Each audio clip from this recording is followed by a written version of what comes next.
Okay, what's up, everybody? It is, let's see, Wednesday, the 14th of February, 2018, and this is the Monday Morning Analyst. What am I saying? Jesus Christ, I can't even keep my days and my podcast straight. It's the Promotional Malpractice Live Chat here on MMAfighting.com. Apologies, I couldn't even get the start of this correct. We'll go for about, let's say 82 minutes or so, talking about the latest and greatest in mixed martial arts and maybe a few other topics as well. Best place to get your questions in is going to be where this window is embedded in a post on MMA Fighting, which should be at the top of the site right now. Comments that turn green get priority, but not exclusivity. It is Valentine's Day, so I don't know what you donkeys are doing for your Valentines, your amorcitos. Hope you've got something planned. Hope you're not having to resort to going to the graveyard to steal flowers, which I'm sure some of you will. Or that you're taking the missus out. Or maybe you're not doing anything. Maybe you're going to get drunk alone. Don't think that that's inappropriate, because it's not.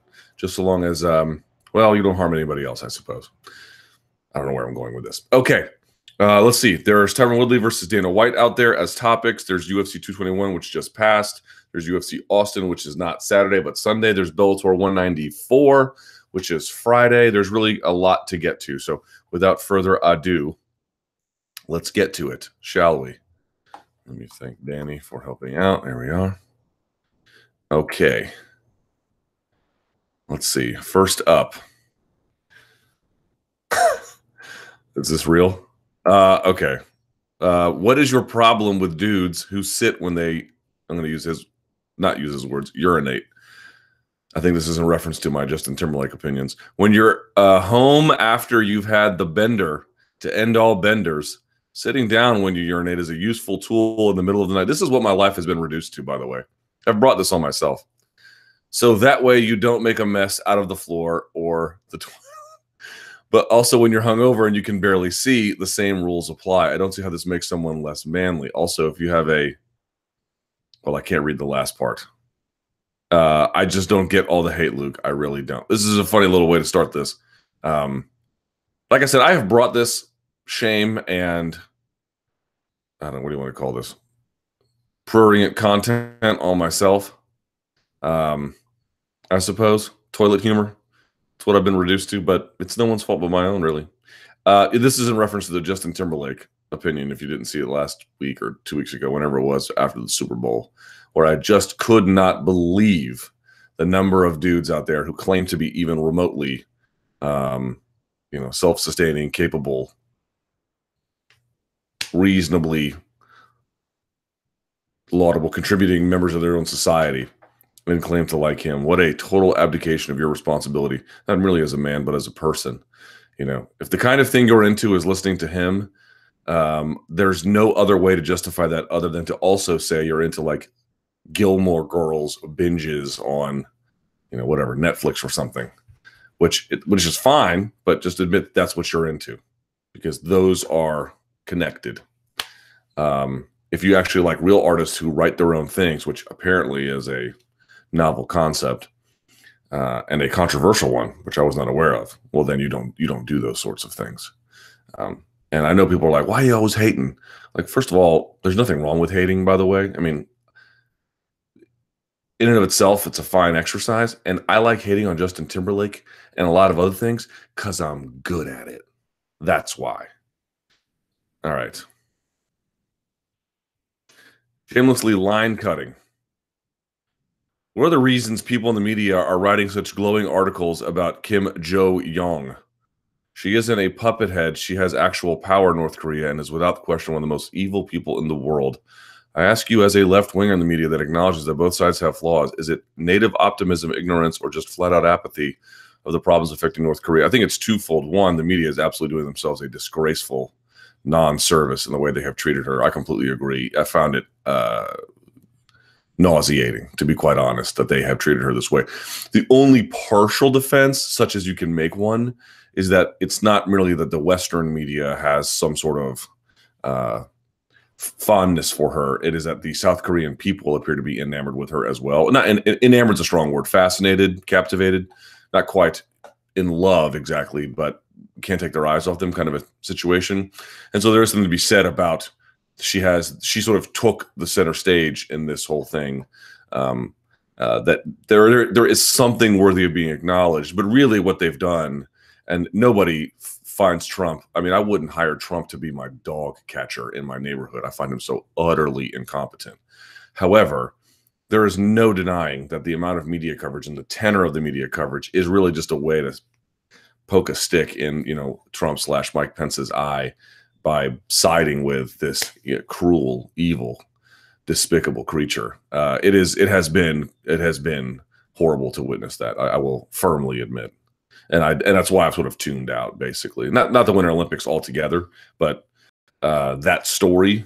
Like, I'm not in any way enamored or fascinated by her at all. Not even a little bit. The fact that she wears modest amounts of makeup or has a smirk or whatever. If the people in South Korea have a different relationship with her, then it's something that I don't have any comment about. But I don't know why, as an American, I'm supposed to give an F, to be quite honest. And this sort of whitewashing of her by turning this, good faith ambassadorship thing she's doing at the Olympics as a way to forget her unspeakable crimes is repulsive, to put it mildly. Okay. Parrying in MMA. Bop. Hi, Luke. Your Monday morning analyst this week was amazing. Well, thank you. I'm glad somebody liked it. Actually got a lot of good reviews about it. I was thank you to everybody who sent a nice note about it, by the way. I really appreciate that. Definitely my favorite you've ever done. And educational, so thank you for that. Well, thank you guys for watching. I appreciate that. In relation to it, do you think parrying strikes is an underused tool in MMA? Would you consider it easier to improve at parrying compared to head movement, as it appears only extremely elite fighters are able to drop hands and dodge shots using only head movement? What other fighters have you noticed use parrying as effectively as Romero? Thank you for all your content from Ireland. Well, thank you for watching the Monday Morning Analyst. Like I said, I got a lot of people sent a lot of nice notes about it, which I'm very, very thankful for. People like the new format, it seems, now that we've gotten used to it. So I'm very happy about that as well. The parrying question is an interesting one. Couple guys who stand out to me who use parrying. Now, Romero's different in a lot of ways because he almost like relies on parrying, and he does blocking too. Of course, you saw he would block a kick and then parry a shot. So he's a little bit different, but here's my point. Like, look at the way Romero strikes, as I mentioned. Part of the reason why he's able to conserve energy and block a lot of shots is not merely because he's good at parrying, although that is true. He's not trying to parry and then do something else. It's almost like you're doing a drill with a partner. Like, I'm going to strike. I'm going to try and find openings. I'm not going to land anything super heavy, some jabs, some crosses, and some hooks, but that's about it. And I'll throw a head kick, but not too heavy. I want you to block and I want you to parry. Okay, ready? Go. And then in the gym, have the scenario play out like that. And that's almost how Romero treats it, where he's just blocking and parrying. He's not doing anything else. He's always mindful of his distance, right? Even if he's approaching, he's still kind of mindful about, where he can go and what he wants to do. So he does it a lot more, and he's able to really concentrate on it because he's not trying to parry and then throw. He's not trying to parry and then double, typically. He's just involved in that exercise. So he does a lot more of it, and it makes him look a lot better. Other people use parrying merely as a stop along the way to something else. Paul Felder has good parries. Tyron Woodley, believe it or not, has some good parries. I know some people don't want to give him credit, but he does. Frankie Edgar has some good parries. I'm trying to think who has Jon Jones occasionally will have a good parry. They don't use it nearly the same way, either in type or volume, as Yoel Romero might, but when they do, Dwayne Ludwig used to have some good parries. But I don't know which is harder. I don't nearly have enough. I don't have anything even approximating enough experience, even in the gym, to answer the question about what's easier to do, parrying or head movement. My hunch in talking to people who've actually done a lot of it is that head movement's harder. It's just a lot harder because you're on the move and you're trying not to have a stationary head, right? So you're already moving, and then the shot comes through and you're slipping off to the side, right? And remember, a good slip, it's not, well, I see a lot of defense in the UFC. Here's another thing I really noticed about guys. Striking has gotten a lot better, but there's still so many things that could be tightened up. Good head movement when you're slipping a shot like this, one of the key things that any good boxing trainer will tell you is it's not this. You're not getting off at an angle, right? Super far away. It's just slight. It's just slight. You're just slightly getting out of the way, right? That's what you're doing with head movement, because you don't want to expend a ton of energy. That's taxing. 2, you don't want to get so far out of position that it takes a long time to get back to position. You want to get just out of the way and come back, just out of the way and come back. You want to be right there. An economy of motion is what you're trying to do, and to time that and to get out of the way and then bring it back, it's very, very hard to do. It's very hard to do. It just takes a ton of practice. It takes a lot of natural skill. It just takes good sense of timing. And I think parrying, especially in the way Yoel Romero does it, where he's kind of outside punching distance already, and he's not trying to counter, just block, block, block, parry. That's a little bit more doable. It's way more doable. It's just a really effective thing for him that a lot of other guys don't want to do. They don't want to take big portions of a round off and then explode on later on down the line. They want to be constantly working on their offense. Romero doesn't care about that. Doesn't care about that at all. So I'll wait till the last 30 seconds or the first 30 seconds or whatever 30 seconds I want to pick. I'll just pick that. So I think head movement's probably a lot harder, to be quite honest. But Romero's use of the parry is quite interesting, nevertheless. Follow-up question about the Monday Morning Analyst. Luke, you mentioned how Rockhold needed to wrestle Romero. Right. Do you think he should have been looking to try to take him down or just to clinch him to wear him out? What do you think is the best approach to wrestling Romero so you don't end up getting kneed in the face? As was said, excellent job on the Monday with the breakdown. Well, thank you very much on this. I really appreciate you guys liking that. So that's an interesting question. Here's what I would say. I would say not a heavy level change. Chris Weidman did a really heavy level change. I think he was trying to really get in on a leg, maybe like a sweep single, which is like a single leg, but rather than getting there and running the pipe, you sort of line up on the leg and then literally like come around to the side. It's sort of a safer way of shooting, kind of, depending how you do it. I'm not, and you got time doing it. By the way, he faked the level change and then he went and did it. So he got time that way. I mean, go back and watch the Tim Kennedy fight. Now, that's a different Yoel Romero than it is today. But what you see Tim is sort of like a modest level change. He's not going to a knee pound or something where the knee hits the ground as they shoot through. He's not doing any of that. He kind of just tries to clinch. And maybe if once you're in the clinch, then you can dive even further, maybe try to push him back to the fence. But you're trying to make Romero drop his hips, fight for underhooks, and separate. Work. That's what you really want. You're just trying to get him to work. If you can get on top of Romero, that's great. And that's going to be taxing on you too. But chances are, if you're an elite middleweight, you're going to bet on your cardio versus his. The point being is, even if you say, well, I don't want him to wrestle, I don't want to wrestle this guy because I don't trust my ability to effectively get in on the inside without getting clobbered. Okay, fine.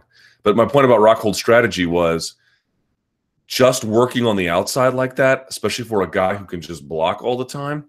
You're not wearing him out. He's able to pick his spots basically wherever he wants. If you hit a guy, not even just to the gut, but to the face, you can drain him. You can drain him that way. He wasn't being drained. He was just blocking everything and just waiting for you to make a bad mistake with how you're circling, pushing into you, double jab, pop, and that was it. So my point is, the fights where he's lost, the Fejao fight, I think, is just sort of like this non-factor. But in the fight that he lost with Whitaker, it was so much wrestling, he just couldn't do much more past the second, third round, really. And then, of course, in the Tim Kennedy fight, Tim Kennedy had that novel thing where he grabbed his hand and wouldn't let go because he must have insane grip and was punching with the other one. But before all that, and he was getting pieced up a little bit, before all that, he was wrestling him. So by the time that third round came around, you could say, well, Romero still knocked him out. Okay, fine. But that dude was clearly distressed by the amount of work he had to do. I just don't see how you can beat a guy who will block your shots and then pick his spaces. You got to get that guy working. And it seems to me the best way to do that is to bet on your cardio against his and find some unique entries. The clinch is fine here if you're getting pieced up because he's swinging wildly every direction, and you bring him in close so you can limit the amount of damage, and you can maybe kind of look over to the side and see which way he's throwing a little bit and then push off. Right, that's sort of like a last-ditch effort. One of the points I made was, what did he try to do? As Romero tried to come in, he tried to catch him with the check hook, but he wound it up from his hip like a Tim Tebow throw. Right, you could just look at Tim Tebow's mechanics. Tim Tebow would like drop his hand by his waist and then come out around on top and then throw it. And of course, you got to get that ball out in the NFL. It has to be quick. three-step drop, bang, bang, bang, look off a receiver, throw. That's what you have to do. If you had this huge windup, it's a question about how much air you can put under it and how quickly you can deliver to the receiver, or the designated receiver, based on their route and timing. And so Rockhold had this huge, long windup, and it just took him forever to get there. And he didn't time it until after Romero had launched his second of the two jabs. He didn't catch it right in the middle when you're supposed to. You have to be, quick shot, right? It's kind of like a slip. Everything in boxing is quick. It's a slip. It's a quick shot, right? It's a short uppercut. He didn't really get that in there, and so to me, it was just. I'm not saying that wrestling is the only answer, and I'm not saying that the clinch didn't have its perils. I'm just saying the way in which he went about it, where he was trying to, meet fire with fire, but doing it off timing, it didn't do him any favors in the end. Someone says the LT cast, which is something I do on my personal YouTube channel, like during an event, they like it. Like the recaps, but the exuberant reactions to Rockhold getting starched are an exciting side we usually don't get to see. Yes. And you get to see how I normally watch fights too, which is alone. Solito. All right. Let's see. Your upcoming projects. Look, I saw you mentioned on Facebook that you have a lot of things you've been working on. God, isn't that not the... I've been getting run ragged. In the coming near future, is there anything you can share about any of these projects at this time? I told a little bit about it on my Twitch stream. If you want to go check that out, or I think episode 2 of the LT cast, you can go look at that. I don't really want to get into too many details here, because one of the lessons about this is if you tease something out before it's ready, it's just an endless stream of questions about it after the fact. I'm just going to wait. But yes, suffice to say that there are a number of things that I'm very much looking forward to sharing with you, including my PC tower is scheduled to arrive. What today is, the 14th? So Friday. My PC tower is now. Someone has to be here to sign for it. I'm not sure if I'm going to be here to sign for it. So I'm a little bit worried about that. But yes, the monster computer that I ordered, that is going to be essentially the main engine of all live streaming creativity going forward, that will be here on Friday. So I still have to set some things up. I got to put the capture card in. I haven't used the PC in a year, so I got to work my way around it a little bit. I got to get vMix. There's a lot I got to do, but that will be here Friday. We actually, you can't quite see it, but we installed a wall here in my upstairs. On the other side of it is where I'm going to be living, and then we're going to put all this downstairs in the current bedroom, which will become a studio. So I got a lot of work to do. A lot of work to do. All right. Rockhold versus, and there's more than just that too, by the way. It's not merely what's happening in the home. There's actually some other things I'm trying to get off the ground too. But just stay ready is what I'll say, because that's what I'm doing. Okay, Rockhold versus the Mauler, the fight to make. Gustafson has shown vulnerability to head kicks in the Jones fight, and to ground attacks from Phil Davis and Anthony Johnson. Phil Davis fight that was very early in his UFC career. Two strong suits of Rockhold's game. Or will Gus just back him behind the two black lines for a KO as he did to Jimmy Manoa? How bad is the size discrepancy? Rockhold once talked about a heavyweight fight with Verdum. Well, Luke Rockhold, in terms of height and frame, is big. He's not Verdum big, but he's big. You see him in public, and this is clearly a larger person.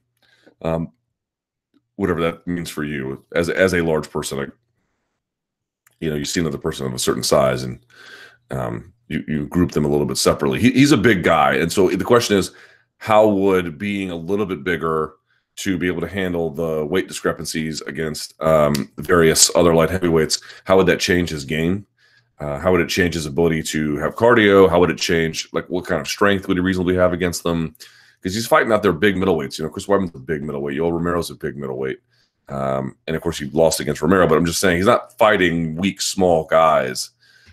He's fighting larger humans as well. So point being is, I just don't like his chances up there. I really don't. I don't like that move for him. I was going through the top 10 at middleweight. If you look at 6 to 10, and there's a debate to be had about this, but if you look at 6 to 10, you say to yourself, still like Rockhold against those guys, without a lot of controversy. You never know, right? But okay. And then you look at like 5-1, and the picture gets a lot more debatable. The point being is, he still seems to me like a top 5 talent. And I realize that light heavyweight is wide open, and maybe he can get some fights up there and some interesting wins and change the whole narrative about his career at this point. I wouldn't rule that out, but it's not like he's fallen on hard times to the point where he's collapsed as a middleweight contender. I mean, I don't know what if he's ever going to get a title shot again, but in that division, can you really rule it out? So, and then you just look at it and everyone's like, oh, Luke Rockhold has a glass chin. I don't believe that. Do you guys really believe that those 2 shots he took from Romero, that anybody would live to tell about it? I have a hard time believing that. Yoel Romero is a genetic freak. And you could say, what about the Bisping shot? But the Bisping shot he didn't really see, and it landed on the tip of the chin. I mean, you know, do I think he has the best chin I've ever seen? No. But I mentioned this before. I don't want to pick on the guy, but it's just such a clear example of somebody who just – guys, when they get weeded out as they rise to the ranks of MMA, you know, they show better cardio, they show better fighting instincts, they show better toughness, and the ones who don't slowly get weeded out, right? Or just never really ascend enough. But part of that is the ability to take damage, either mental toughness or just physiologically what your body can handle. And there's a guy who used to fight in the UFC. He's a very nice guy, so I'm not trying to pick on him. But Jonathan Goulet was, I think, a French-Canadian fighter and very, very talented one. I think that's the one that Dwayne Ludwig crushed in order to get the record, but he just couldn't really take a shot. There's just an issue there, not because he was not mentally tough, just physiologically, there's nothing he could really do about it. I don't necessarily think that Rockhold has like a particularly good chin, but I don't think he's got a particularly bad one either. I think it's just very average. It's fine. It's just okay. You know, it's not some terrible liability. He's got way too much experience for that to be the case. Now you can say, well, maybe all those gym wars have affected it. That's possible. That's very possible. I wouldn't rule that out. I just want to say it just feels to me a little bit not merely demeaning, but just factually incorrect to say, well, he can't take a shot. Okay, he can't take the heaviest of shots, no. But is his chin so is it such a liability that you question his ability to win, all other factors being equal? No, for me, no. He can still win with that. And that's the way I look at it. He's like, you know, could a team win with a Kirk Cousins level quarterback? Yeah, you should be. I mean, if the Ravens can win with Trent Dilfer, you know, you should be able to win with that. Is that the best quarterback I've ever seen for Trent Dilfer? No. Is Kirk Cousins top 10? Hovering just outside. But that's enough to win a Super Bowl, right? It's the way I look at it. It's like not the most amazing one I've ever seen. Far and away, no. But it's not so bad that is like, well, it's just going to collapse at any time and everything will come crumbling down with it. I don't believe that. I don't believe that. Floyd Mayweather versus CM Punk. That's the right fight to make, according to Rogan and Schaub. Yeah, well, not according to Luke. That's a fight that should never get made, according to Luke. Someone says, speaking of Rockhold versus Gustafson, it's not the fight to make. Gus needs to fight. Gus next needs to fight for the belt. Yeah, it's just I think Gustafson's just out there trying to get a fight, and now this stirring up this conversation. And I know Rockhold's like, I want to fight Verdum. Doesn't seem like a great idea at this point. I think we can all agree. It's just those guys are going to be a little bit bigger. They're going to be a little bit heavier. They're going to hit a lot harder. And again, I don't think in and of itself that's the reason why he's going to win or lose. I think some of the tactical errors and strategic errors that were a part of his last fight are way more explanatory, but it doesn't help. It doesn't help if you went up there. God, the CM Punk thing with Mayweather. I mean, you really have to ask yourself how much we've lost the plot that this is what we're discussing in 2018. You know, how far off the path are we at this point? Or this is like a real conversation we're happening. I mean, this is Japanese MMA at its peak. And that's not a good thing because you know what happened after the peak, right? These weird circus show attractions, they lose value. And with them, they unplug the drain on fandom generally, right? If you go in the direction of that and then you get tired of that, there's nothing left to sustain it. This is what I mean about like sustaining architecture. Everyone wants to just do away with now because there are some aspects of it that are boring, but they're boring because there's just too much of it to maintain properly. In part because it's core cyclical. But let me tell you something, man. That's what you're discussing in 2018. Should CM Punk fight Floyd Mayweather in the UFC? You are so far off the. All of us are so far off the reservation at this point. I mean, it'd be funny were it not so tragic.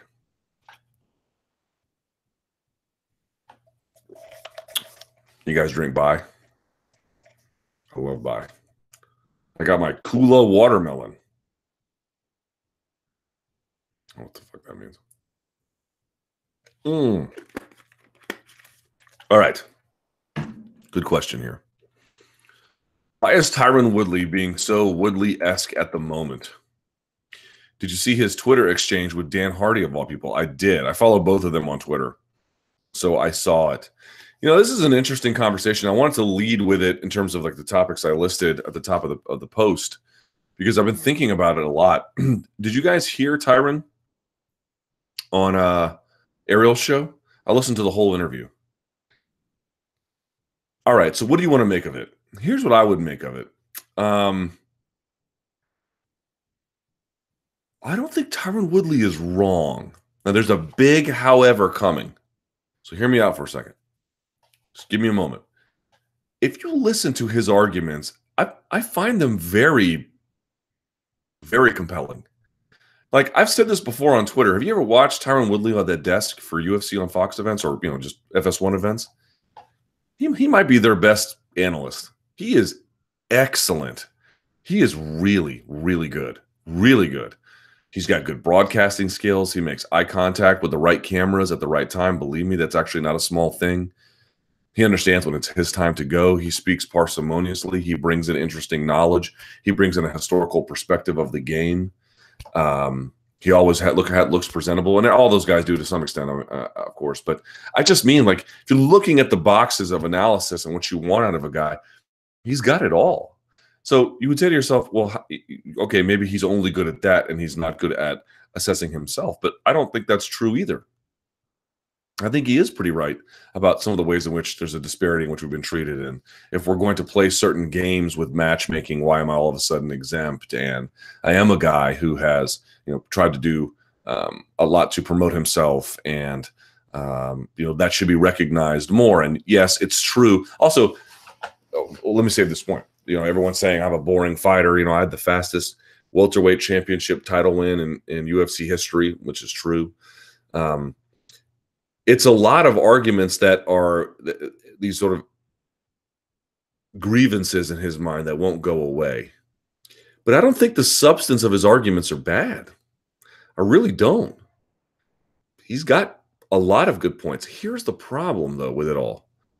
It's not that he's not right. It's that at some point, people begin to be fatigued by it all. Now, he's clearly not fatigued. I think he feels in some ways he's been wronged, not merely by what Dana White said, but it seems to be a series of things in terms of his treatment. And by the way, he didn't really bring it up, but like his colleagues at Fox threw him under the bus. They had Dana White on. He said all those terrible things about him, and no one stuck up for him. I mean, I'm not expecting them to backhand Dana White on air. I mean, I realize he was virtual, but metaphorically speaking, I'm not expecting that. But they all laughed. You know what I mean? Like I'd be pissed too. You would be pissed. Someone airs you out on TV like that. You'd be pissed. But the reality is the amount, like, he has made his grievances known. And it's not like they've ever been accepted. They've been rejected at every step of the way. No one's ever, maybe the media has been sympathetic, but in terms of the fan base, they've rejected it at every step of the way. And so it's not like this is new in that sense. But what's different to me now is that I'm not saying the guy can't or shouldn't defend himself. But what I am saying is the amount of grievance airing, while I think legitimate to a very significant extent, has gone on so long that while his arguments are effective to those who really want to hear them, there has been so much of it in volume that it's actually changing the historical record of truth about him. Here's what I mean. People are saying, oh, Tyron Woodley's a boring fighter. And I'm not here to defend the Demian Maia fight in terms of its entertainment value. As somebody who tore his labrum, I'm not a world-class athlete like Tyron Woodley, but I can tell you the fact that he did as well as he did, given that consideration, is remarkable. It's remarkable. So I'm not here. He was like, well, It's not. He was trying to defend it as saying, well, maybe it wasn't entertaining, but there's other aspects of it to appreciate, which is also true, but it's not entertaining. And this isn't a spectator sport. If it's something not entertaining and it's a spectator sport, you have to expect some measure of blowback. So there, he does have he has some cause there, but not nearly enough. And the second Woodley fight, or with Wonder Boy, was not exciting. You know, this is clearly not true. But if you look at his record, those two last, and again, those two ones were not entertaining. I'm not going to argue otherwise. But if you look at the general record he's put together, it's just not true he's a boring fighter. It's so not true. Dong Hyun Kim win, Jay Huron, Josh Koscheck, Carlos Condit. The first fight with Wonder Boy was fight of the night at 205. That was the night that McGregor did all that work.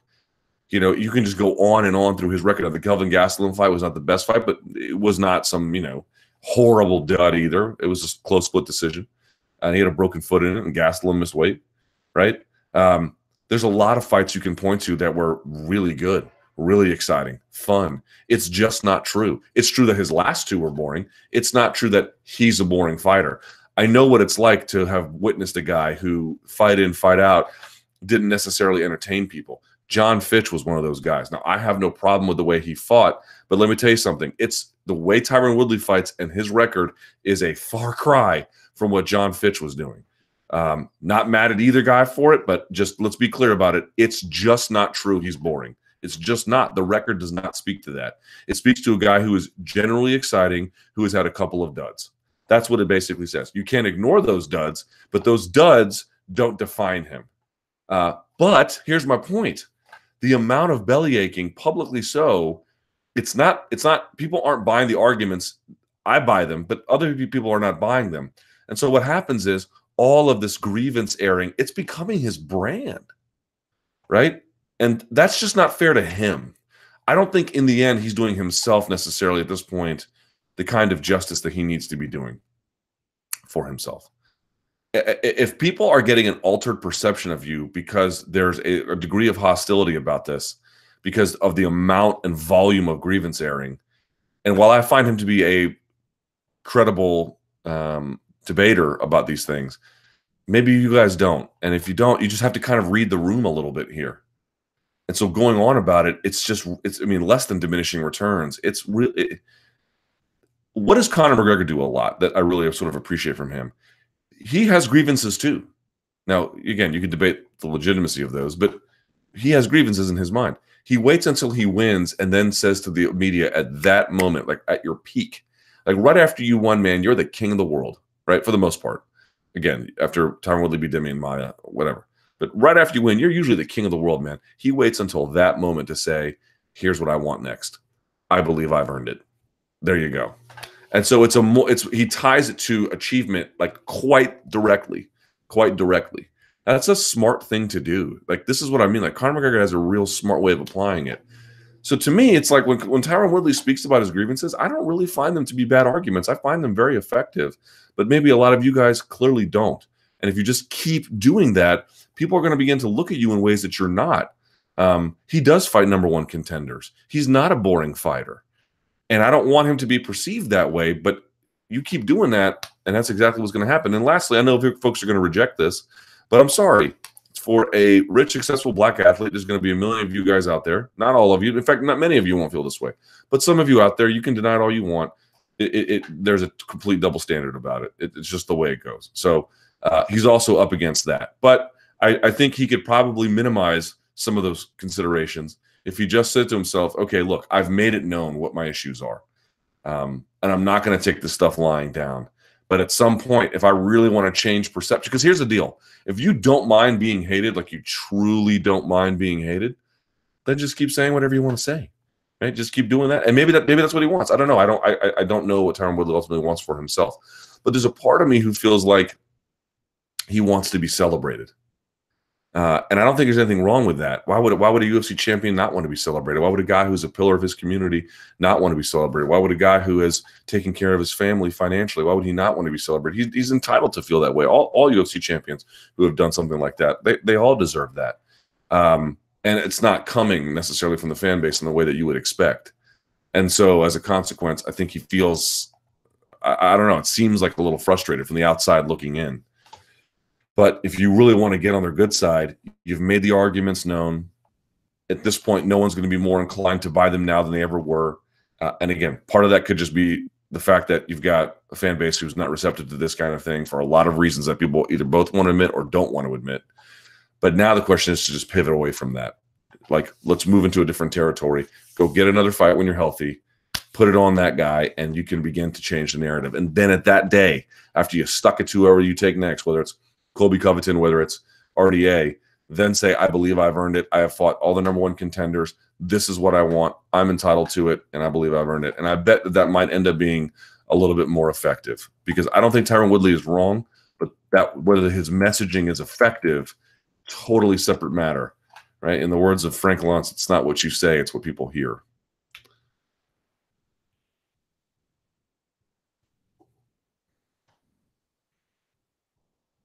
This.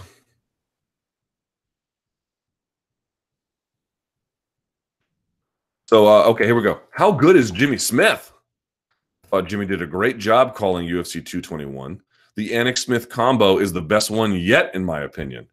I think this gives Joe Rogan the opportunity to step aside now, as he seems to have other interests and has campaigned hard for the UFC to bring Jimmy on.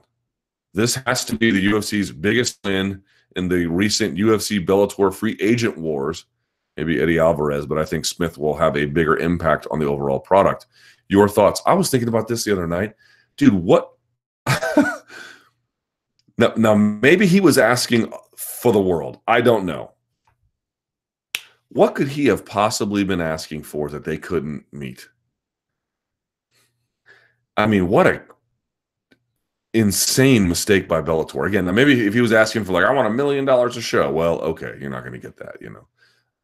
But I don't get it. He was phenomenal on Saturday night. He and Anik sounded great, and I thought they were a pair that appeared to, even though that was the first combination together as a commentary duo, sounded like they'd been doing it for years. You know, excellent, totally excellent. I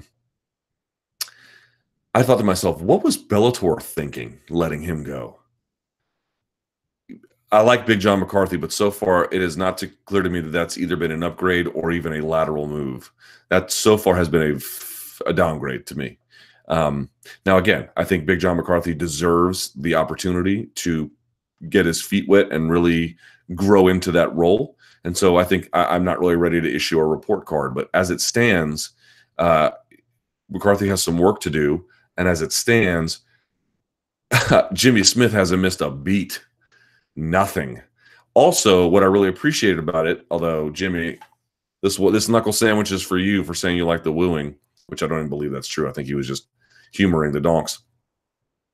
I was glad that he did this on a UFC broadcast and that you didn't see a whole lot of him. Remember, you see them do the stand-up for 30 seconds to a minute or something. You don't see them very often through the course of a broadcast. You hear them for the majority of that 7 hours.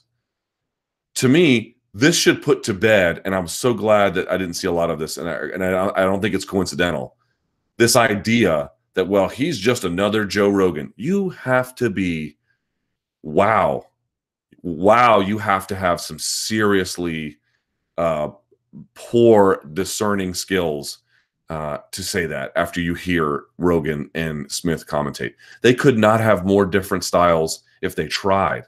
Now, I'm not here to say one's better than the others. They think they each do different things. I think Joe weaves these narratives and these tales, and he's got a really good ability to match excitement to what's happening in the octagon.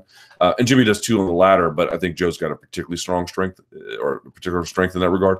But Jimmy is, he speaks parsimoniously. He clearly does a ton of research about footage.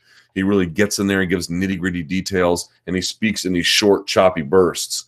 They're not the same at all. And of course, to anybody who appreciates that fact, I'm not stating anything new, but you heard so many things when he was over Bellator. Hey, he's just cheap Joe Rogan. No, he's really not.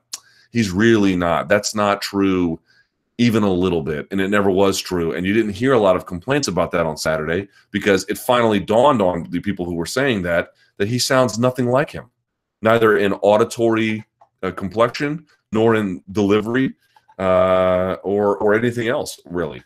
Other than they're both bald. Okay, they're both bald. I will give you. I will concede. Fine, but that's about it, really. And I was so glad that happened.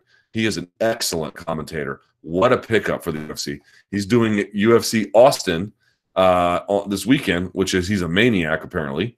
Although our win and Bellator really, wow, what a botch that was. Their broadcast just got old. You know, they had Sean Grande and they had Jimmy Smith, and before that, of course, Sean Wheelock. But the more recent iteration were those two. And then it was Goldie and Morrow and Sean and Jimmy. Okay, that's fine. And now it's like, we'll see what happens with Morrow. I think he's still got this youthful exuberance. But with Goldie and Big John, it's like they're dating themselves to an extent.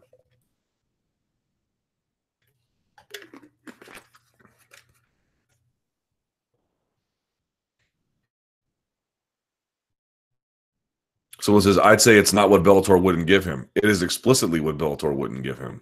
That is a matter of fact. The Bellator Heavyweight Grand Prix. Hi, Luke. The Bellator Grand Prix continues this weekend. Yes, it does. Roy Nelson is fighting Matt Mitrione. Because it's a straight line bracket, we know who could potentially fight who. On the left side, you have Chael versus the winner of Fedor versus Mir. On the right, you have, let's see, it's Roy and Matt, and then Bader and King Mo, right? With the winner of these two contests fighting each other for a place in the final against whoever comes through the left side.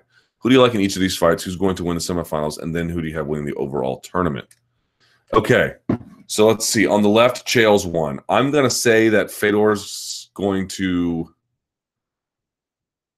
beat Mir. I don't know why I'm saying that, but I'm just going to say that. And then I think Chael beats Fedor. So Chael goes to the final on one side. Because if it's Chael versus Mir, I like Mir. On the other side, let's see. I'm going to say Bader beats Mo. Please don't kill me, Mo. Then I'm going to say wins on Friday.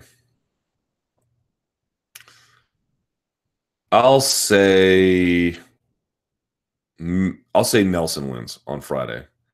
So then it's going to be Bader versus Nelson. I'll take Bader. And then it'll be Bader versus Chael, and I'll take Bader. So I'm going to say Ryan Bader wins the whole thing. Okay. Luke's perfect Valentine's Day dinner meal. Oh, God, this ought to be good. Luke goes to the restaurant with his wife. They order, and then the waiter brings out 2 well-done steaks with French's yellow mustard and A1 sauce. Here, we'll make it up to you, says the waiter, seeing the look of rage on Luke's face. The waiter brings out 2 national brand IPAs. Yeah, I would walk out at that point. God, what a horrible thing to do. What are you guys gonna do? What's your go-to for Valentine's Day meal? Do you go out or do you cook? I've done both. I think at this point in my life, I prefer the going out. The cooking is fine if you've got like a really good meal you can make, and it's still like early in a relationship, like the first 2 or 3 years. You know, oh, it's Valentine's Day. I'm gonna, mine is this is my favorite meal and to eat and both to make steak with chimichurri. Oh, I'm gonna make that, right? But then when your wife's had that a few times, you're like, what are you going to do? Are you going to cook something else? But then you got to practice if you want to get it right. It's a lot of work, man. You got to go buy a bunch of stuff. You got to wait in line. If you want something nice, you got to go to Whole Foods. It's expensive. Just go out. All right. Welterweight division.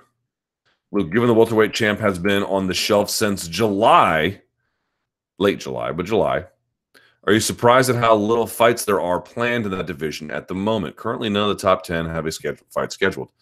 This has recently happened with lightweight as well. Do you expect a few fights to be arranged once Woodley's next fights? I don't think it's at all a coincidence. Someone asked on the beat last week. I didn't really have a good answer because I'd never really considered it, but I've been thinking about it more. Should we get rid of rankings? I'm not opposed to that. I think there's some extra debate that needs to happen. But it is not coincidental that there are few fights booked for people in the top 10. These are the guys most likely to reject first or second fight offers. That's just how it's going to go. Champion doesn't want to fight that guy. Number 1 contender doesn't want to fight that guy. Top 5 doesn't want to fight top 10. Top 10 doesn't want to fight a guy outside of the top 10 at all. And there's this constant rejection of it. Now, at some point, they have to give in. At some point, you got to make a fight. At some point, you got to get paid. But to me, it's not, you can blame that one on the UFC, and I'm sure there is some blame to go around, but you're talking about that space in every weight class of the guys who, under the current system, and the current incentive structures that exist have by far the greatest willingness to say no.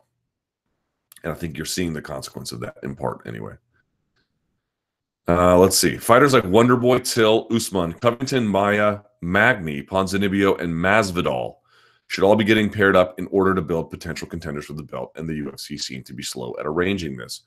I bet it's not for a lack of effort. You even heard Tyron Woodley say they offered him somebody who wouldn't say his name, which tells me it was probably Colby Covington. He was like, no. They're offering people fights. They're just saying no, right? And you can say, well, offer them the fights they want.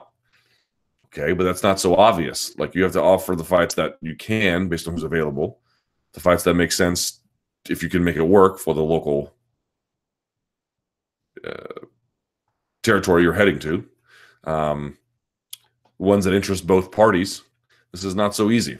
This is not so easy. Besides, in any scenario, you're going to have one who's going to be higher than the other if they're inside the top 10. No one's going to be ranked 2 7s, right? So someone's going to have to take a risk here, and they don't want to do that. So this is a problem. This is a major problem. For some reason, your boy is thirsty today, and I don't mean for Instagram models. I am struggling to understand in an era which has main events struggling for headliners why the UFC aren't making use of two of its most talented, prosperous divisions. Okay, here's something that I've been racking my brains about, in addition to the answer I already gave you. So Cowboy lost to Till in October. Cowboy's fighting this weekend, coming off of a loss. Now, I realize that Cowboy likes to be a little bit busier than the average fighter. Fair.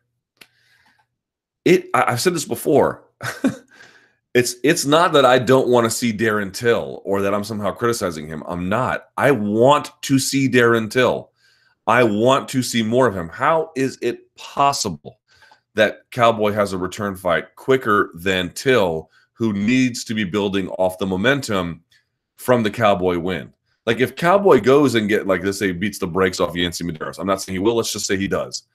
Like, you restore some of the credibility that was lost with that win, right? In the same way that Eddie Alvarez loses to Conor McGregor, but eventually finds his way back, beats Justin Gaethje, and now he's, not on top of the division, but you wash that bad taste. His stock rose again after it had dropped.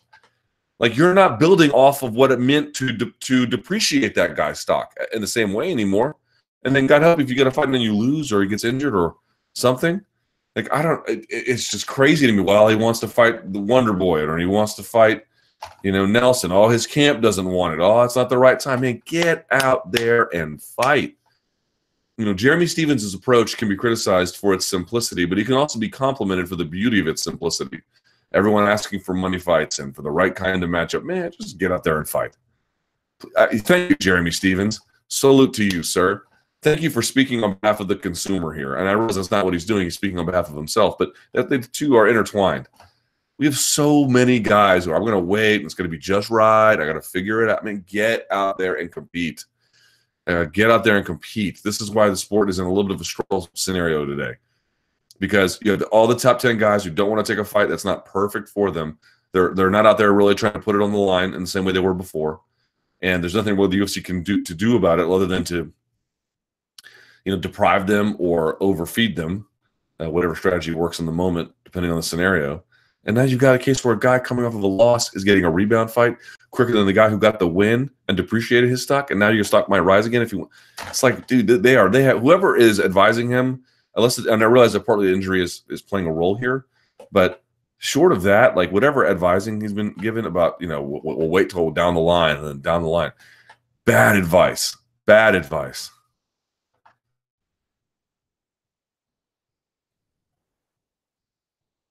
Let's see here.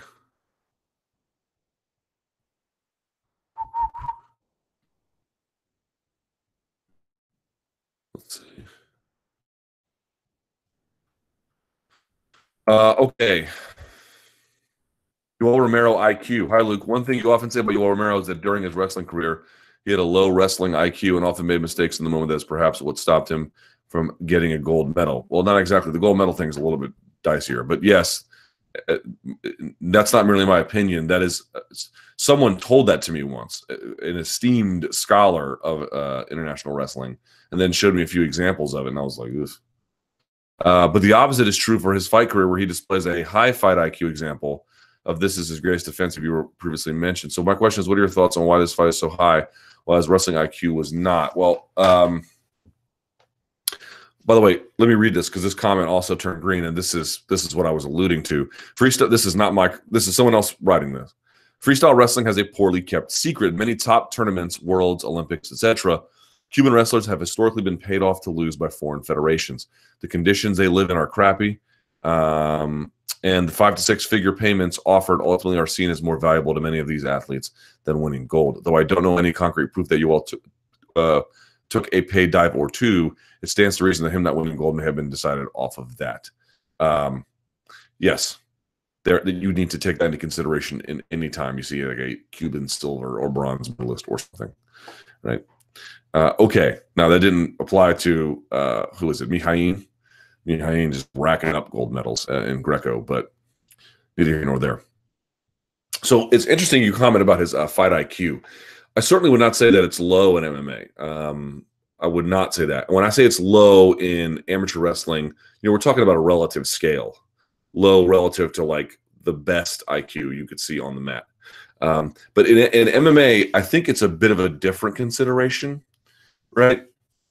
I think his IQ is fine for MMA, but the bigger takeaway for me why I watched him fight Rockhold is he's finally figuring out how to fight according to his own strengths. And in a sense, Rockhold aided and abetted that. So it really put it on strong display. But the point is, nevertheless, I think a salient one. He understands how he wants to strike better, what kind of strikes he wants to throw, what scenarios have to be established in order for him to throw it. That he has minimal, or not minimal, but he has a finite amount, probably perhaps a smaller amount of energy in which to use in any kind of one of these contests, and that he has to be careful about how he manages it. And he just has a clear sense of self. I would expect that out of a high-level athlete who's 40 years old. To me, it's less of an issue of does he make great decisions. He makes some good ones, but he makes some unusual ones too, where you're just not striking and you're blocking constantly. That's an unusual one, right? That's not, in fact, some might call that, according to traditional measurements, poor IQ. But the bigger takeaway is, what does it mean when a guy understands his strengths and his limitations and competes according to that? That's obviously a smart decision, but it's overlapping but slightly different from fight IQ, which can also encompass how do you react and what kind of decisions do you make in unfamiliar territory or under pressure or with an opponent who presents some kind of a game plan switch round over round. So it's more like on the job testing versus keen self-awareness. Both are critically important. And again, it's like a Venn diagram. They're going to partly overlap, but they don't entirely overlap. So to be clear, I think his fight IQ is fine, if not good, for MMA. And the bigger consideration is self-awareness. That's less about overall wrestling choices that he may have made. And again, you go back and you watch some of those wrestling matches. Why did he make some of those poor choices? You'd have to go back and sort of think about some of the bigger circumstances at play. Apparently, there are some visa issues with Till. All right, they couldn't put him on the London card against somebody. Somebody? I mean, how is he not competing? Period. It just drives me crazy. Drives me absolutely crazy. Zabit, according to Zabit, Arnold Allen, Yair Rodriguez, Miles Jury, and Andre Fili have all turned down fights with him. Why do you think this is? Because 4 of us know who he is. No, excuse me. 6 or 7 of us know who he is. The names mentioned there all know it. They probably don't like their chances against him, and even if they do, they don't like the upside. Zabit is in a weird spot where only the insiders know who he is, and he's so talented that no one wants to take a fight against him. That's a tough spot to be in. It's a really tough spot to be in. Eventually, he'll get one here. But, in this new UFC where everyone is, well, I like that fight for me. I don't like that fight for me. And again, I think we can all appreciate that on some level. He's in a really bad spot. He offers very little upside of a win other than, maybe I will give that person credit on a podcast. That's not really helpful to someone like Miles Jury, right? But so someone will make the call. Do you know what's next for Chris Weidman? I don't. Him versus Jacare sounds good. But the problem at middleweight now is you've got Jacare, Romero, Gastelum, and Weidman. They've all got one win since a loss. So it creates this weird space. I don't want to see Jacare Romero too. Like, I'd be okay with like a 4-man tourney. You could do Jacare versus Weidman, and you could do Gastelum versus Romero. Those are interesting fights, and then let those guys fight it out, right? Winner of that gets a title shot, or you can just I'd be okay with Romero getting a title shot. I know some of you would not. It's fine. I think you can have a debate about it. But that's the issue at middleweight now, is that all those guys at the top, they're good. They're really good. But they have these recently blemished records. Jon Jones, do you believe Jon Jones' manager when he says he has a 95% chance to fight this year? I think it's kind of laughable. What say you? Well, I don't know what to make of it, man. I don't. That's why I wanted to have him on, because you listen to Nowitzki's and all his public statements, and they can say whatever they want about him calling it down the middle. Nothing about that was calling it down the middle. So that takes or grabs your attention. Then you hear this from Malky Cowboy, and you say, man, you're starting to get this sort of like composite sketch here of people who are more in the know than the rest of us, and they seem to have a high degree of confidence. That's one explanation, that whatever they know about all this, that they're excited about what it means. Okay, that's one explanation. Another explanation could be, Jon Jones can shadowbox in his garage all he wants. Malky Cowboy can say, he's got a 95% chance all he wants. Jeff Nowitzki can think, that these arguments around use are implausible. All those things can be true, and then USADA decides, go F yourself. We don't care about these explanations. Pound sand. We haven't heard enough of the evidence from Jon's team to really effectively judge the merits of the case. The lie detector thing, I don't think is in any way interesting, but Malky's point was, we're not doing just one thing. As a general, we're trying to introduce as many factors as we can to create a certain image. Okay. But I don't know what to make of it. It's the same situation as last time. I kind of want to hear what USADA has to say about it. And I don't know. I honest to God don't know. I find it very interesting that so many around him have a high degree of confidence about him being exonerated or having the punishment being relatively mild. That definitely is interesting. But is it just asserting overconfidence as a PR strategy? Maybe. Is it asserting confidence because they know something we don't? I guess we'll find out. But here's what I do know. I just find the 4-year argument, I just don't buy it. I really, really don't buy it. And I don't know why I don't buy it, but something about it just feels totally off. Even 2 seems a little strange, but I guess we'll see. It's bizarre, though, isn't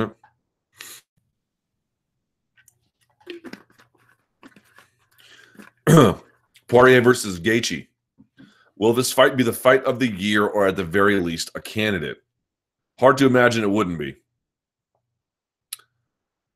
How do you see this fight playing out, and who do you see emerging victorious? Probably Gaethje if Poirier doesn't land a huge shot, or if here's the issue with Gaethje. I think Gaethje is going to beat most lightweights, but the question is, when he accumulates enough damage to affect his future ability to sustain any further damage, the wheels are going to come off that bus quick. And he's been in a war with Johnson, and he was in a war with Eddie, and then before that, the Palomino and everyone else he fought. It wasn't like he was, these were cakewalks all the time. So the question is, when is that going to fall through? If that doesn't fall through, I like Gaethje's chances. If that has been compromised in any way, Poirier hits hard enough and can work behind the jab enough to really stick it to him. So that's going to be the big issue there.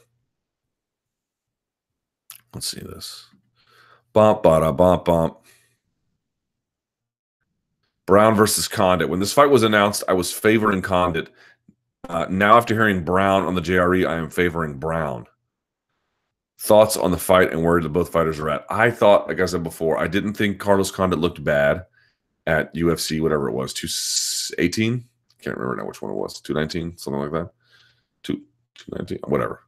I didn't think he looked bad against Magny, but I thought he had clearly left a piece of himself. Now, there's a question to be asked about whether he can not get that back. I don't think he can get that back, but that the ring rust was not conducive to his style, that he needs this constant repetition and that he can look different a second time.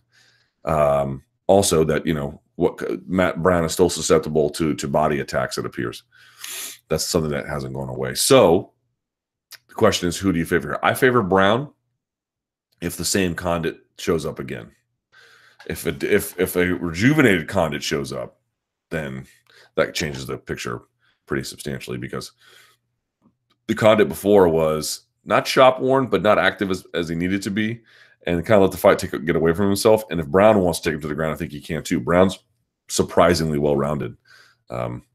Not surprisingly, but I don't think he gets enough credit for how well-rounded he actually is. And so I would say it's Brown's fight to lose. A fight he could lose, but Brown's fight to lose. But hey, man, I'm not putting any money on it. Let's be clear about that. Let's see here. They calling me. All right. Stipe's ground game.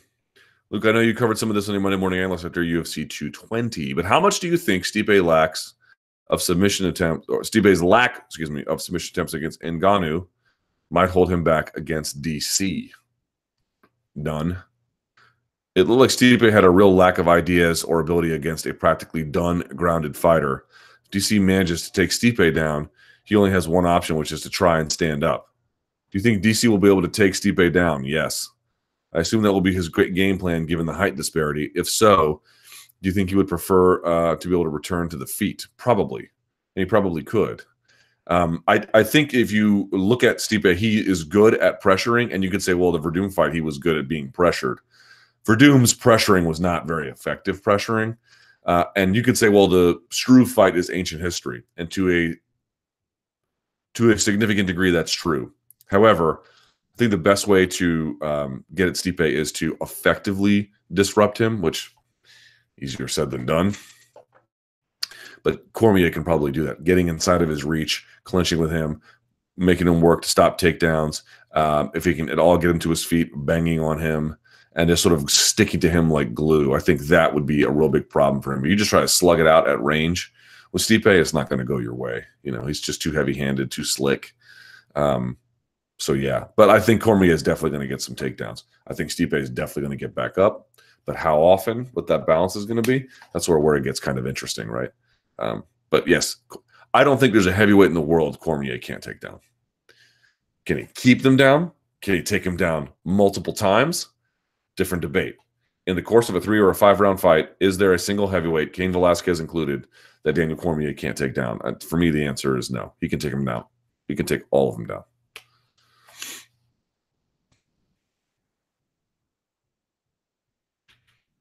Let's see. Conor officially out of the Fight Matrix rankings. Hi, Luke. Hi. Do you think McGregor is likely to suffer from some ring rust, or at least in terms of grappling? He's been out of MMA for 450 days now. I suspect if UFC is in any way concerned with his long-term prospects as a draw, they should not put him in there with a wrestler on his first fight back. They should put him in there with whoever the number one effing guy is, and not anybody else. Strip him, give him a tune-up showcase fight. Now that's different, I suppose. Well, let me think about that, actually. Hold on. If you strip him, who do you give him then? Huh. God, I was operating under the premise on autopilot that they wouldn't strip him. That's not a bad idea, actually. But I mean, the MMA fans and media, too, would lose their minds. That's interesting. I have to think about that. And then throw him in there after the showcase fight with the winner of Khabib versus Tony, assuming, of course, he sticks around that long. So that's sort of the issue there. It's like, if you did that, would he really stick around long enough to fight those guys? Hard to say exactly. So I'm of two minds on ring rust. As I mentioned before, it doesn't affect everybody all the time, but it affects most fighters most of the time. That's my rule about it. And the way in which it can affect them can differ fight to fight too. This is so distracting. So here's my normal finger. You see that? Normal finger. I pulled a hangnail. Look at this thing. It's all swollen, all disgusting. I'm ready to pop it and have pus just like, but apparently that's bad. Anyway, it's all distracting. Look how swollen the pad is. Gross, right? In any case, to me, the time off, I don't know how it wouldn't affect him. On the other hand, he's like one of these guys. He's like a Kyle Dake that when the pressure's on and the lights are on, like whatever deficiencies he has, they don't go away. You're still an imperfect fighter, but many of them go away. He really just elevates to a new person when those lights are on and he's out there being asked to do the impossible. That's when you really get your best. And so it is true that both of those things can be working, that his best is still going to be a function of some kind of ring rust, but it would be minimized by the fact that this competitive opportunity brings out the best in him. So that's an interesting one about stripping him and then giving him a tune-up fight. I have to think about that. You could only do that if you knew, and again, you can't guarantee this kind of thing, if you knew he was going to face the winner after that. And, would they waste a headlining opportunity with him? Because Conor McGregor comes back, he's going to be fighting, some guy off the street or something. I don't think promotionally that would work, but it's an interesting idea.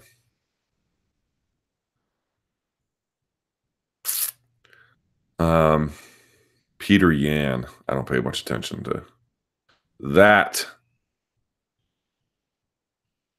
According to a report from MMA Kings, I don't know what that is, Maribek Taisama visa might not be going through in time for UFC 223.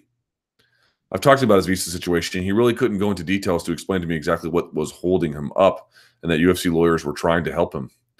And why is it so hard for Russian fighters to get visas to fight? Is it their Chechen nationality? Is it, Chechen identity? Is it their Russian nationality? Is it their known associations with Kadyrov, that to the extent that some of them have them? I don't know. But it's a problem. Remember, the first one was Frodo Haspalayev over in Bellator. He just couldn't get a visa, and then Bellator had to release. He was like my favorite Bellator fighter back in the Rebny era, and then he just couldn't get a visa, and that was that.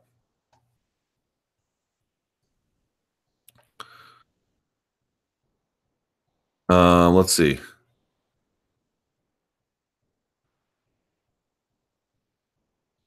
True or false predictions? All right, I'll do these, and we'll do the Twitter. You know what? Let me go. It's 2:15. Let me go to the Twitter machine, and then we'll come back and do these predictions. All right, you can shoot me a tweet at LThomasNews, and I will check those out, and then we can answer these questions. What does the UFC do with Megan Anderson if Cyborg were to retire? Cut her. Cut the whole division. Luke, you seem to have two different hairstyles on your head. Top half venture capitalist, bottom half deep sea fisherman. Is this on purpose and or representative? I'll just say sure. It's a funny thing. Let's see. Hilarious. Bottom half deep sea fisherman. That's great.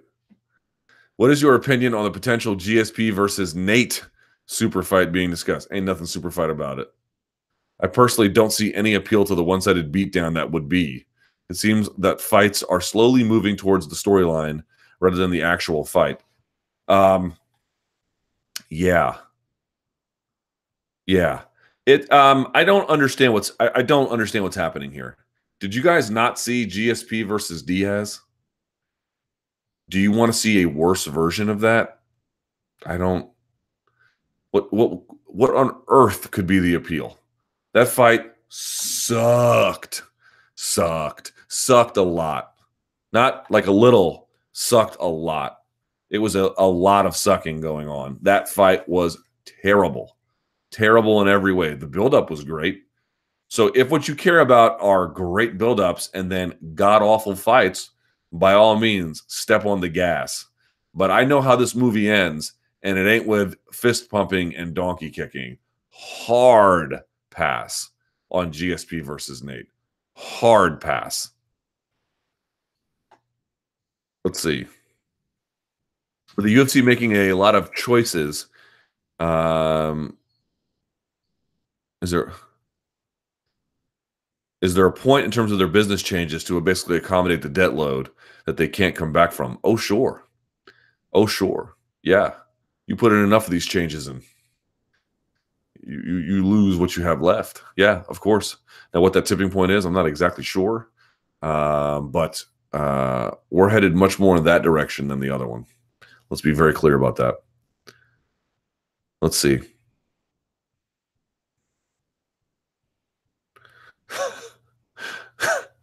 This is a bit of an inside comment. Would you rather listen to Justin Timberlake's new album, which, by the way, no one's listening to because he's a fraud, like I've been saying, or get a second opportunity to have a lap dance from that burrito-eating stripper you mentioned yesterday? I'm not going to retell the story. Suffice to say, I mentioned the story on the air on my radio show yesterday about a horrible strip club I went to one time. God, what was this, like 10 years ago? More than that even? No, this was 13 years ago. I went to a strip club, and it shut down, sweet merciful Jesus. And it was so horrible. I mean, horrible, that the long and short of it is this lady, was asking all the dudes who were not in front of the stage if they wanted a lap dance. She was actually eating a Taco Bell burrito when she asked, and I was like, I almost vomited in her face, like projectile, almost on purpose. Anyway, the answer is no. I would rather listen to Justin Timberlake's album because that was a traumatic experience. Listening to Justin would be sucky, but I don't know. I wouldn't think that would be traumatic. Scale of 1 to 10. What are these questions? On a scale of 1 to Timberlake, should be more like Timberlake to 10, but okay. How annoying and uncomfortable was the cuddling and kissing from Romero to Rockhold after the fight? I know Romero's heart is in the right place, but the referee and doctors needed to step in and give Rockhold some space. Yeah, here's my rule about that. Rockhold's corner failed him a little bit here. And I like all those guys. I'm not saying it's the worst failure in the world. And it's hard to know what to do. And in part, if they can't get in, that also affects it. So maybe it's not entirely their fault. But here's my point. If Rockhold pushes Romero away and it's like, get out of my face, number one, he's entitled to do that. I think if you lose a fight, hell, even if you win, you're entitled to not have your opponent in your face. You're entitled to say no to that. But if he does it, he's going to look like a dick.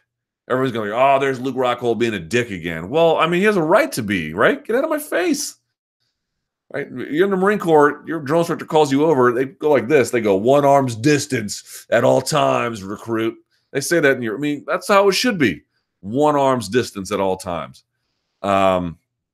Yeah, so if his corner is in the octagon, they should be able to separate him. And if there's ringside physicians and doctors, they should be separating him. He should be able to enter that 1 arm's distance only on his own approval of it. And so I understand Romero's heart was in the right place. I'm not like super mad at Romero or something. I'm just saying, Rockhold got wrong there a little bit. I completely side with him. I don't know what scale I would give that in terms of Timberlake to 10, but probably closer to Timberlake. Let's see. I can't believe how much of part of this goddamn live chat I've spent talking about that zilch, but okay. In this new era of money matchmaking, sort of, and fighter management, what can the UFC do to ensure prospects like Zabit, Till, and Adesanya aren't avoided? Find willing competitors? I don't know. I don't know. Extra money, something.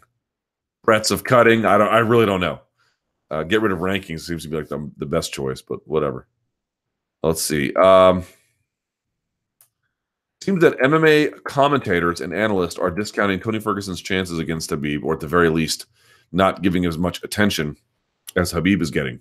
Why do you think that is, and are they wrong to do so? I think, one, some genuinely believe that Khabib is going to beat him. And two, Khabib did that damaging stuff to Edson more recently than Kevin Lee losing to Tony. And, of course, Kevin Lee losing, he had staff, and and then Tony looked bad. Not bad, but, Kevin looked good in the first round. So it's all this recency bias. But I think counting out Tony Ferguson is a serious mistake. I probably like Khabib to win, but I think the idea that he's going to go and just ragdoll him. He might ragdoll him at first. He won't ragdoll him forever. And I think if the fight's not put away after the third, look out. Look out.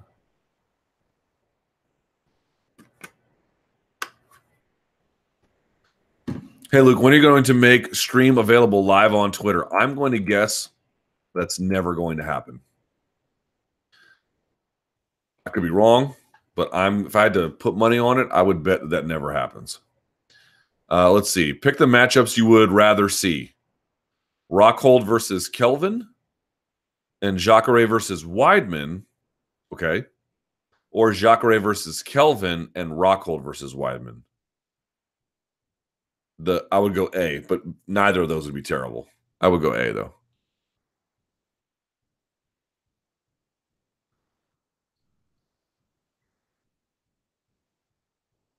Would you give President Trump a 20-minute foot massage if it meant you could assemble one pay-per-view card this year with all the currently rostered UFC fighters available for your choosing? Yes.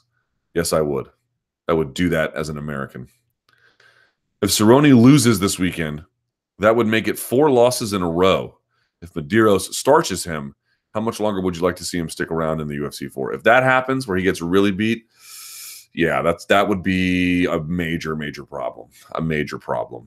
I haven't thought about that, but not much longer is what I would say. Not an immediate. Not in. Oh my God! A Real Madrid source tells Grant Wall, like your preeminent American soccer journalist, that the club has indeed made Neymar its top target for the summer. But would PSG sell? And what could that mean for Ronaldo? You want to know my opinion? Get rid of Ronaldo, sign Neymar. I'm just saying. Okay, I saw Manu Ento in a corner recently. Who would be your first tier of striking coaches? And how much awareness do you have of the second tier? Any coaches emerging on the scene? Yeah, there's a couple of extra ones. John Wood is he's an all-around coach. Ivan Flores, Max Holloway striking coach, I think is excellent, really good. I have to think about some other ones. I got a bunch of names written down on the list, but those are 2 that really stand out to me. And who would be my first tier? Wow, that's a crazy one. Well, would you get coaches or would you get like elite fighters who you could put into a coaching role? Like, could you get Cyan Chai, or something like that? I mean, honestly, like if it were boxing, Floyd, not even senior, junior, for like Muay Thai, like Cyan Chai for, I don't know, some other striking art. I'm not sure. These questions are a little bit hard for me to answer. They're a little bit outside my wheelhouse.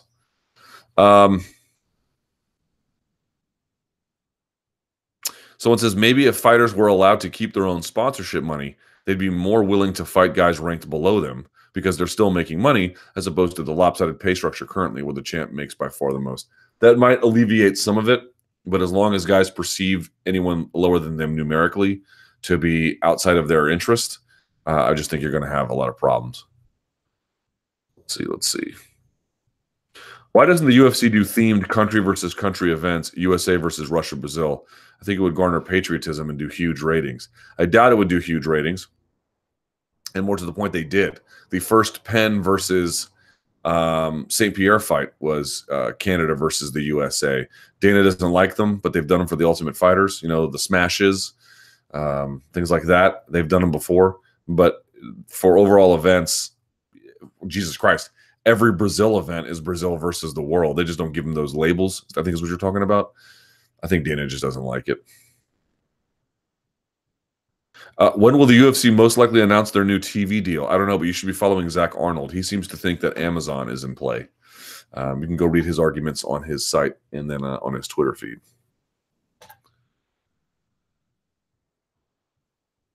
Has Bellator done any true freak show fights since 149, or did they have...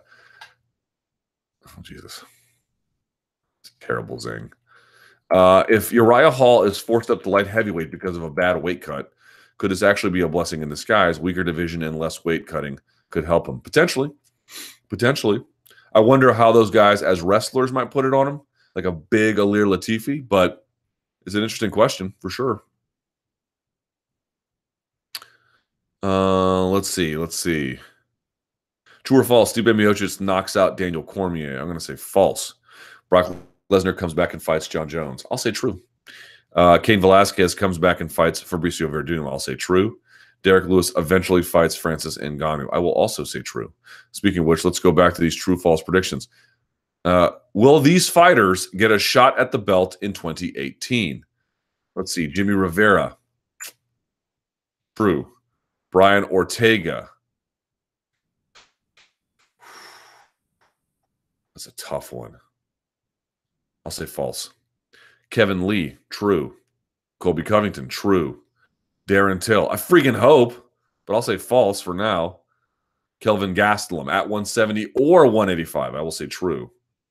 Alexander Gustafson. False. Cain Velasquez. False. Derek Lewis. False. Kat Zingano. True. Just Bleed Guy. Also true. Let's see what else we got here. A couple minutes here remaining.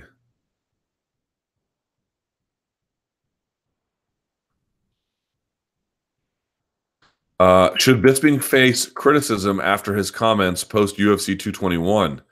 He joked about how he, quote, loosened Luke's jaw, end quote, and so on right after the fight. Seems like an extremely unprofessional thing to say for an analyst. For most analysts, not for analysts of the fight game who are active fighters. In that context, it's well within precedent. If Jon Jones or other less liked fighters had made such jokes about a KO'd fighter, we would never hear the end of it. Probably. But what you're pointing out is that there's double standards in how fighters and the fans interact and how ultimately certain fighters are treated based on certain comments.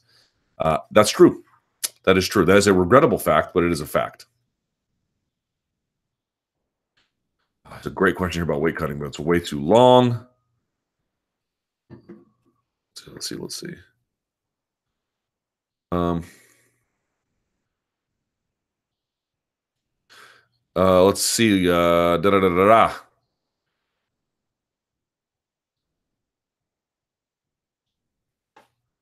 What is this?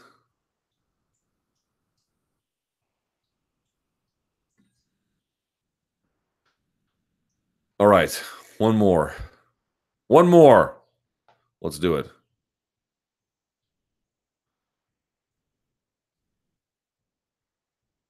Jesus. All these questions, all the good ones are super long. Here, fantasy matchups. Cain versus Stipe. I'll say Stipe for now. Habib versus Woodley. Ooh, Woodley. Holloway versus Cruz. Holloway. Ngannou versus Lewis. I will say Ngannou. Ngannou versus Blades 2. I will also say Ngannou. Ortega versus Dillashaw. That's an interesting one. I'll say Ortega. And then for the finale, DC versus Jones at heavyweight after if DC runs through Stipe. Probably Jon Jones. All right. I appreciate you lot watching. Madrid's probably going to get smoked by PSG, but I'm still going to cheer for Madrid, even though the season is in shambles. Please like the video and subscribe to the channel below. Plenty more coverage coming your way this weekend, of course, as there always is. MMA Beat is tomorrow. Lots of good stuff. So thank you guys so much for tuning in. I greatly appreciate it. Until next time. Oh, enjoy your Valentine's Day and stay frosty.